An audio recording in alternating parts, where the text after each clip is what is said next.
ਅਗਲੀ ਜਿਹੜੀ ਹਰਜੋਤ ਸਿੰਘ ਦੀ ਗੱਲ ਕਰਦੇ ਜਾਈਏ ਕੈਲੀਫੋਰਨੀਆ ਦੇ ਇਸ ਮੌਕੇ ਜਿਹੜੀ ਨਿਊਜ਼ ਆ ਕਹਿ ਸਕਦੇ ਹਾਂ ਵੀ ਇਮੀਗ੍ਰੇਸ਼ਨ ਦੇ ਨਾਲ ਸੰਬੰਧਿਤ ਆ,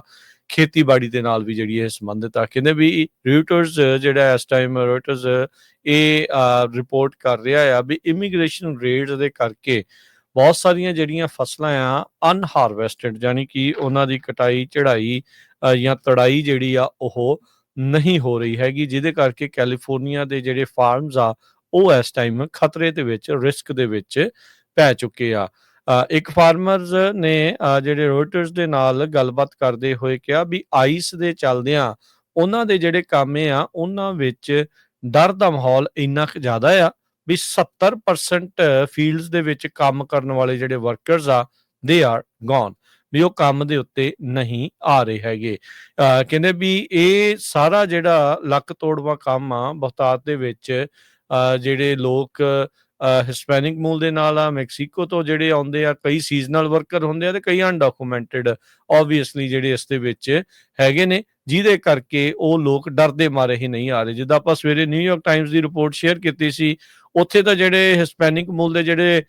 ਲੋਕ ਨੇ, ਸਿਟੀਜ਼ਨ ਵੀ ਆ, ਉਹ ਵੀ ਡਰਦੇ ਮਾਰੇ ਕੰਮ ਦੇ ਉੱਤੇ ਘੱਟ ਜਾ ਰਹੇ ਆ ਜਾਂ ਪਾਸਪੋਰਟ ਆਪਣੀਆਂ ਜੇਬਾਂ 'ਚ ਰੱਖ ਰਹੇ ਆ ਵੀ ਪਤਾ ਨਹੀਂ ਕਿਤੇ ਚੱਕ ਹੀ ਜਿਹੜਾ ਉਹ ਨਾ ਹੋ ਜਾਈਏ। ਵੈਂਚੂਰਾ ਕਾਉਂਟੀ ਦਾ ਇੱਕ ਜਿਹੜਾ ਕਿਸਾਨ ਲੀਜ਼ਾ ਟੇਟ, 6ਵੀਂ ਉਹਨਾਂ ਦੀ ਜਨਰੇਸ਼ਨ ਆ, 6ਵੀਂ ਉਹਨਾਂ ਦੀ ਪੁਸ਼ਤ ਆ ਜਿਹੜੀ ਖੇਤੀਬਾੜੀ ਦੇ ਵਿੱਚ ਆ। ਕਹਿੰਦੇ ਵੀ ਬਿਲੀਅਨਸ ਆਫ ਡਾਲਰਸ ਦੇ ਜਿਹੜੇ ਫਰੂਟ ਤੇ ਵੈਜੀਟੇਬਲ ਹਰ ਸਾਲ ਇਹ ਹੈਂਡ ਪਿਕ ਕੀਤੇ ਜਾਂਦੇ ਆ ਇਮੀਗ੍ਰੈਂਟਸ ਦੇ ਦੁਆਰਾ US ਦੇ ਵਿੱਚ, ਜਿਹੜੇ ਇੱਥੇ ਇਲੀਗਲੀ ਆਏ ਹੋਏ ਆ। ਉਹ ਕਹਿੰਦੇ ਆ ਵੀ ਹੁਣ ਆਈਸ ਦੇ ਜਿਹੜੇ ਚੱਲਦੇ ਆ, ਜਿਹੜੀਆਂ ਰੇਡਸ ਕੈਰੀ ਆਊਟ ਕੀਤੀਆਂ ਗਈਆਂ ਆ ਤੇ ਇਲਾਕੇ ਦੇ ਵਿੱਚ, ਫੀਲਡਸ ਦੇ ਵਿੱਚ ਉਹਦੇ ਕਰਕੇ ਜਿਹੜੇ ਵਰਕਰਸ ਆ ਉਹ ਡਰੇ ਪਏ ਨੇ ਤੇ ਕੰਮ ਤੇ ਨਹੀਂ ਆ ਰਹੇ। ਸੋ ਇਸ ਬੀਬੀ ਨੇ ਕਿਹਾ ਵੀ ਇਨ ਫੀਲਡਸ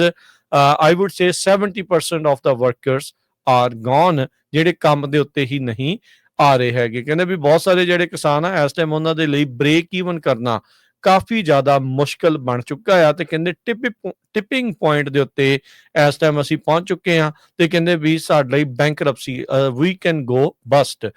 ਸੋ ਐਗਰੀਕਲਚਰ ਲੈਂਡਸ ਆਪਾਂ ਨੂੰ ਪਤਾ ਵੀ ਇਹ ਜਿਹੜੀ ਵੈਲੀ ਦੇ ਵਿੱਚ ਬਹੁਤ ਜ਼ਿਆਦਾ ਆ। ਜੇ ਆਪਾਂ ਜਿਹੜੇ ਸਲੀਨਸ ਵਾਲੇ ਪਾਸੇ ਚਲੇ ਜਾਈਏ ਤਾਂ ਉੱਥੇ ਜਿਹੜੇ ਫਰੂਟ ਵੈਜੀਟੇਬਲਸ ਆ ਉਹ ਸਭ ਤੋਂ ਜ਼ਿਆਦਾ ਜਿਹੜੇ ਉਹ ਹੁੰਦੇ ਨੇ ਤੇ ਉੱਥੇ ਉਹਨਾਂ ਨੂੰ ਪਿਕ ਕਰਨ ਦੇ ਲਈ ਕਹਿੰਦੇ ਵੀ ਲੋਕ ਘੱਟ ਨੇ। ਇਹ ਨਹੀਂ ਆ ਵੀ ਬਿਲਕੁਲ ਨਹੀਂ ਹੈਗੇ, ਪਰ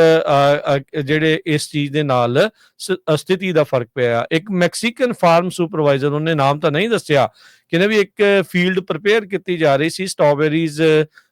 ਲਾਉਣੀਆਂ ਸੀਗੀਆਂ ਪਿਛਲੇ ਹਫ਼ਤੇ। ਕਹਿੰਦੇ ਯੂਜਲੀ ਕੀ ਹੁੰਦਾ ਵੀ ਸਾਡੇ ਕੋਲ 300 ਜਿਹੜੇ ਉਹ ਕਾਮੇ ਹੁੰਦੇ ਆ, ਪਰ ਆਈਸ ਦੀ ਰੇਡਸ ਦੇ ਚੱਲਦੇ ਆ ਮਹਿਜ ਕਹਿੰਦਾ 80 ਜਾਣੇ ਆ ਇਸ ਫੀਲਡ ਦੇ ਵਿੱਚ